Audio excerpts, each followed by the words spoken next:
Before we start the video, make sure to subscribe to our channel, The Forgotten Files. Also, drop a comment below telling us where in the world you're watching from and what time it is. Alright, let's get started. In the brittle winter of 1847, a heavily pregnant, enslaved woman named Ada Beaumont walked into the center of Charleston, holding a blood-stained bundle against her chest. Witnesses said her expression was calm, too calm, while her eyes stared at something no one else could see. When authorities approached her, she whispered only 5 words before collapsing. It wasn't supposed to live. The bundle she carried wasn't a newborn. It wasn't even human, at least not completely. And what the city did next was never recorded in any official document. What happened to Ada, to her child, and to the men who tried to bury the truth was erased. But fragments survived in private letters, courthouse attics, and abandoned seminary basements. This is the story Charleston still refuses to acknowledge. The woman whose unborn child terrified an entire town into silence. Charleston in the mid-1800s was built on elegance, hypocrisy, and fear. Behind the polished verandas and white-columned churches lay a cold machine that controlled every whisper. Institutions, churches, orphanages, slave markets, and private medical societies worked together to maintain an image of order. Anything that challenged that order was buried. So when Ada Beaumont, property of the wealthy Rooker family, began showing signs of a strange pregnancy, no one dared speak openly. The Rookers were tied to the first ecclesiastical seminary, an institution rumored to conduct medical theology, a practice blending scripture with experimental anatomy. Ada's pregnancy became an inconvenience, a threat, a secret that, if revealed, could dismantle reputations built over generations. Neighbors noticed she hadn't been allowed outside for months. Midwives refused to enter the Rooker estate, claiming the cries they heard at night were not the cries of a woman, but something deeper, something that made their bones tremble. Ada wasn't born in Charleston. She had been purchased from a defunct plantation in St. Helena, one known for rituals older than America itself. She rarely spoke, but people remembered her humming, a low, rhythmic sound that felt more ancient than melodic. Some said Ada carried with her a lineage of women who never bowed to chains, women rumored to commune with dreams and shadows. Others believed she carried a curse, but the truth was simpler and more terrifying. Ada had knowledge of the body, of childbirth, of ancestral practices forbidden by plantation owners. When she first learned she was pregnant, she told the other enslaved women quietly, "This child is not his." But she refused to name whose it was. The Rookers, desperate to keep the estate's secrets intact, assigned her to the basement chambers of the seminary. There, doctors documented her every breath, hoping to understand why the child she carried moved in ways no fetus should. They believed she was carrying a medical anomaly. Ada believed she was carrying a warning. The first ecclesiastical seminary functioned as both religious authority and unauthorized medical lab. Its doctors believed the soul itself could be studied through the body. Dr. Ephraim Lawton, their leader, kept a journal noting every change in Ada. Fetal movement follows no natural rhythm. Pulsation occurs simultaneously in mother and child. The abdomen resonates like hollow wood. When she sleeps, the fetus appears to watch. The doctors were fascinated. The clergy were horrified. They insisted the pregnancy was a divine punishment, a test. But the doctors wanted more. They wanted to see the child before birth. They performed examinations that left Ada shaking, whispering through tears, "It's awake. It knows what you're doing." Behind locked iron doors, arguments erupted. Science versus scripture. Curiosity versus fear. Yet no one considered Ada's will. She was merely the vessel they intended to dissect, physically or spiritually, whichever came first. On a storm-heavy night in April 1847, something happened in the seminary basement that the surviving records only refer to as the Midnight Incident. A guard claimed he saw Ada standing motionless in her cell, her hands pressed against her abdomen.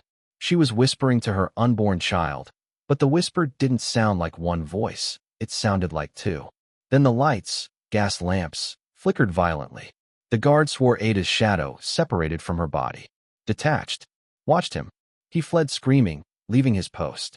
When the doctors arrived, they found the iron bars twisted, not broken, but warped, as if softened by heat. Ada remained inside, calm, sitting on the floor. She said only, "You cannot contain what refuses to be born." The doctors intensified surveillance. The clergy intensified prayers. The rookers intensified threats. The town intensified rumors. But all of them underestimated the truth. Ada wasn't losing control. She was preparing. Hidden in a Charleston attic, discovered decades later, were letters written by seminary assistant Margaret Ellsworth. She documented what others feared to say aloud. Ada's belly shifted tonight, not like an unborn child, but like something searching for an exit. The skin stretched too far, translucent, showing movement I cannot describe. "I fear the doctors have awakened something they do not understand." Another letter read, "The prayers do nothing. The hymns anger it. The fetus grows rapidly, beyond human proportions." Ada does not scream. She only repeats, "I didn't ask for this. I didn't choose it."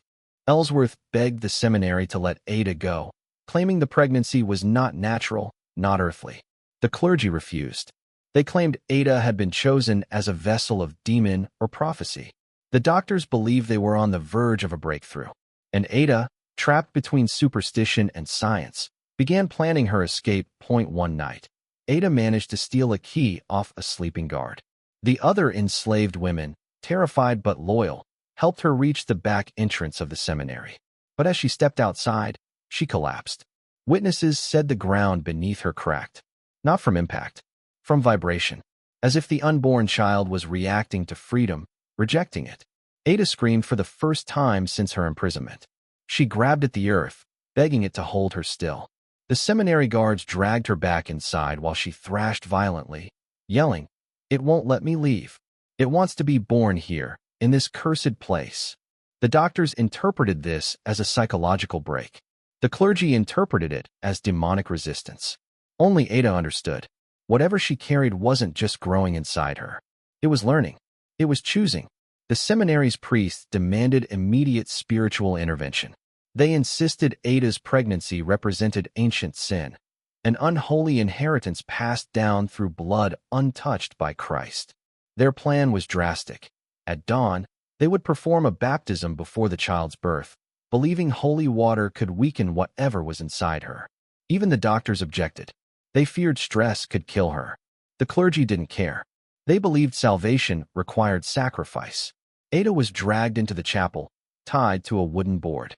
Priests circled her, chanting scripture. But instead of weakening, Ada's body reacted violently, her abdomen pulsing outward, cracking the wooden board beneath her. The chapel floor shook. Candles extinguished themselves. One priest recorded trembling notes. When the holy water touched her skin, her womb moved away from it, as if the child rejected sanctity. By sunrise, they ended the ritual, not because it failed, but because something had whispered back. Witnesses began reporting a new terror. Ada's womb tracked movement. When someone entered her room, the bulge shifted toward them. When someone prayed, it recoiled. When someone lied, Ada said it pulsed. The doctors initially dismissed these claims until it responded to them. Dr. Lawton wrote, "The fetus recognizes sound, not by tone, but by meaning. When I lie, it reacts sharply. When I fear, its pulse quickens in rhythm with mine." Ada was no longer sleeping. She claimed the child spoke to her, not in words, but in impressions, images of fire, drowned cities, buried memories. She whispered, "It wants to remember something through me, something older than the seminary, older than the land." Those who heard her began avoiding the basement. Even the guards refused their shifts. The seminary stood divided, half believing Ada carried prophecy, half believing she carried doom. And the child's due date was approaching unnaturally fast. When the Rooker family demanded complete secrecy, the seminary built a hidden room beneath the chapel, an unholy fusion of operating theater and prayer chamber. Her bed was bolted to the floor, her wrists restrained, her mouth gagged at night because she spoke too many truths in her sleep. The walls were covered in scripture. The instruments were sharp enough for emergency surgery. They planned to forcibly deliver the child before it grew beyond containment. Ada begged them not to. She warned them the child wasn't meant to be delivered in any human way. But the seminary feared losing control of the narrative more than losing Ada. So they prepared for an early extraction. Clergy and doctors gathered. Scalpels laid out. Candles lit. A silence so heavy it felt alive pressed against everyone's chest. Ada whispered one final warning. You are not removing it from me. It is removing itself from you. The date was May 12, 1847. A storm raged outside. Inside the ritual room, Ada convulsed, her body reacting to forces that neither nature nor scripture could explain. Doctors tried to hold her down. Priests shouted prayers. The room's temperature dropped, frost forming over candle wax. Then Ada went silent, utterly silent. Her breathing stopped, but she did not die. She opened her eyes and spoke in a voice that was not her own. It wants a witness. The lights extinguished. Every window cracked. And the delivery began not with a scream, but with a sound like splitting wood. The birth lasted 9 minutes. 9 minutes of unnatural silence and shifting shadows.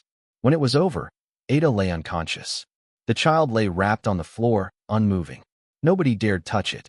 Dr. Lawton stepped forward first. He lifted the bundle. Then he screamed. The doctors did not record the child's appearance in detail. Every surviving document refers only to the anomaly. But one line from Margaret Ellsworth's final letter survived. Its eyes opened before it breathed. They were not newborn eyes. They were old. Too old. The child did not cry. It stared at each person in the room. And with every stare, the person collapsed into uncontrollable trembling. Some wept, some fled, some fainted. The clergy tried to baptize it immediately. But when holy water touched its skin, the water evaporated. The child blinked once. The candles died.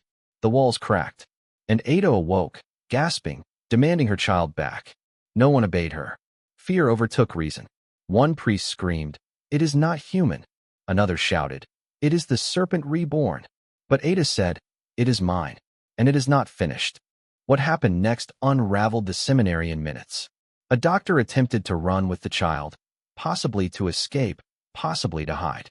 The infant reacted. The man collapsed, clawing at his ears, screaming that something was speaking inside his skull. He died within seconds. The other doctors fled toward the stairs, but the door slammed shut before they reached it. Some claimed the child moved the door. Others claimed Ada did.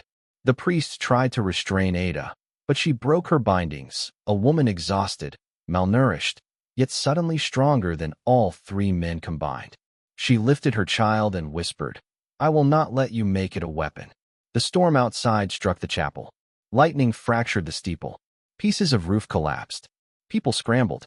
No one knew what was happening, only that everything they believed about body, soul, and sin had just been rewritten. In the chaos, Ada fled into the storm with her child wrapped in cloth.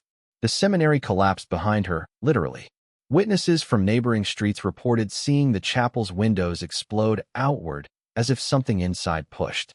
Ada ran through the torrential rain, barefoot, bleeding, half-conscious. Some claimed the storm cleared a path for her. Others claimed it chased her. By dawn, she reached Charleston's central square. Exhausted, soaked, barely breathing, she sank to her knees, holding her child with trembling arms. She looked around at the gathering crowd, merchants, fishermen, slave patrols, and whispered, "It wasn't supposed to live." And then she collapsed. The cloth bundle fell open. People saw what the seminary had tried to bury. What they saw made them recoil in terror. What they saw vanished within an hour, taken by authorities who swore never to speak of it again. The Rooker family invoked immediate legal control. They confiscated every document, every letter, every witness statement. The seminary was rebuilt within months. Its collapse deemed storm damage. Ada was declared insane. Her child was declared stillborn. Both claims were lies. Doctors were threatened. Priests reassigned. Witnesses silenced through money, exile, or worse. The city rewrote the event into a manageable myth. A slave woman suffered a miscarriage and died in emotional distress. But Ada didn't die. She disappeared. Some claimed she was imprisoned in a coastal orphanage. Some claimed she was smuggled north by abolitionists. Some claimed she returned to St. Helena, carrying secrets too heavy for any human to speak. What became of the child was never recorded. But rumors spread. Whispers of strange sightings near the marsh. Whispers of a figure walking with a child that aged too fast. Whispers of a presence watching Charleston for decades. Charleston changed after Ada's escape. Families tied to the seminary suffered unexplained tragedies. Homes burned. Children fell ill. elders lost their minds. People said the land itself felt unstable, as if something beneath the city had awakened. The clergy tried to claim it was divine punishment. Doctors insisted it was coincidence. But the enslaved communities whispered a different theory. Ada's child had not brought curse. It had revealed one already there. A centuries-old wound buried beneath Charleston's cobblestone streets. A wound the city had refused to acknowledge. Structures built on stolen land. Wealth built on stolen lives. Secrets built on stolen bodies. Ada's child, whatever it was, forced the city to confront the truth it spent generations burying. In 1852, 5 years after the incident, 3 fishermen reported seeing a woman walking along the marsh at dawn.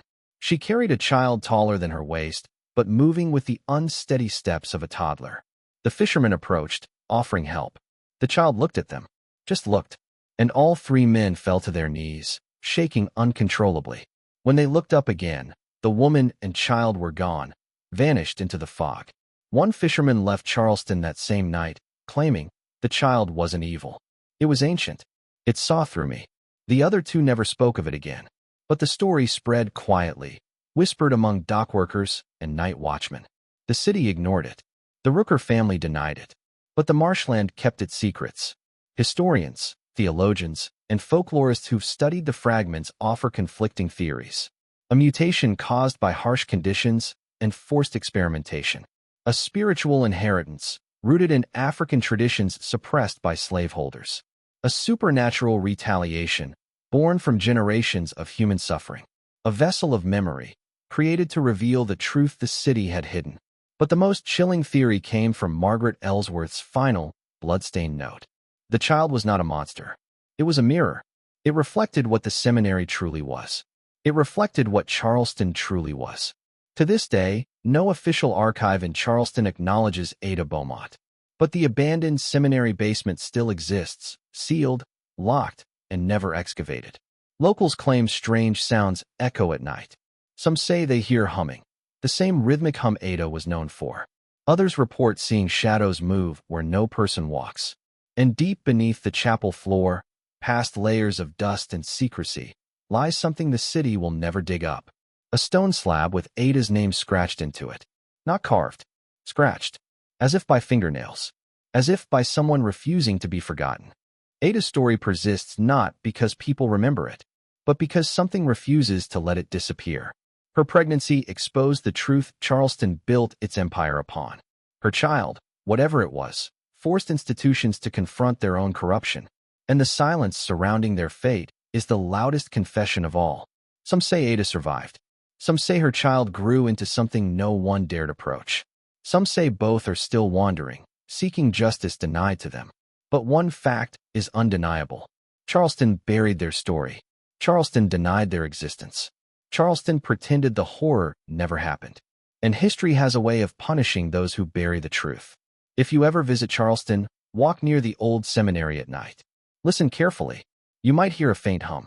You might feel something watching you. Not with malice, but with memory. Because some secrets were never meant to be contained. And Ada's child is not finished.